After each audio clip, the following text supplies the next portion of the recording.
Hi everyone, my name is Josh and my team and I are the creators of Neighbour, a market-based platform for seniors that connects them with a caregiver in their neighborhood.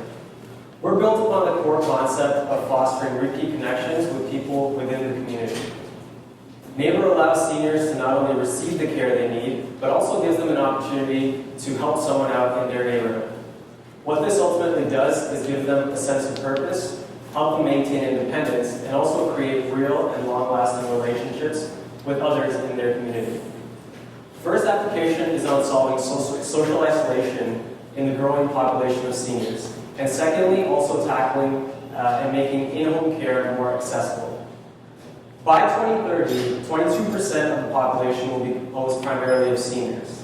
Now, there are organizations that provide similar services, but they fail on two fronts. First, they don't offer the same personal experience as Neighbour, and also they only tend towards one aspect of elderly care.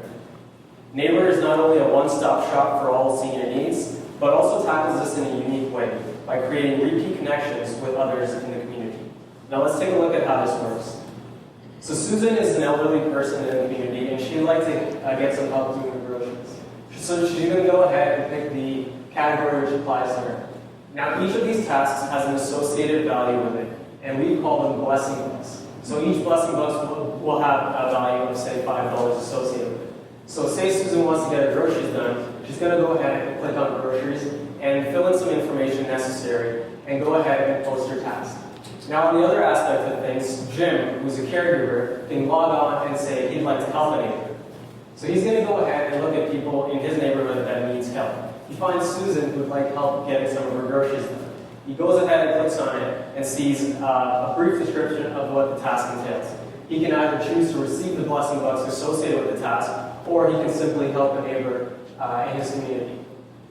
Now, the cool thing with this is if Susan would like to get the same service done again, a little pop-up shows saying, Jim provided this service for her last time, would she like to get connected with Jim again? Now, this is how we're tackling repeat connections and building a stronger community within the neighborhood. And now the way in which we're empowering seniors is by giving them the opportunity to help someone in their neighborhood as well. Say Susan thinks that she's good at helping someone with their lawns. She can actually go on there and say she'd like to help a neighbor and go ahead and see people within her community who would need help with getting their lawn done, and she could go ahead and help them as well. And how we're measuring success with the app on a user-to-user basis is we're going to be looking at how many people you've helped in your neighborhood, as well as how many repeat connections you've built along the way. Now, in order to establish a safe and trustworthy environment for seniors, we've created a vigorous vetting process, which includes a vulnerable sector check, along with a few other steps. We understand the importance of having a credible platform, and we aim to make this a huge focus with our app, Neighbour. For our go-to-market strategy, we aim to build channel partnerships with independent homes in the community. And we also want to target the continually growing population of in-home retirements that will be taking place in the next few years. We are composed of a team of front-end and back-end developers, and something we would need expertise in would be the business side of things. Thank you for your time, and help us build a better neighborhood.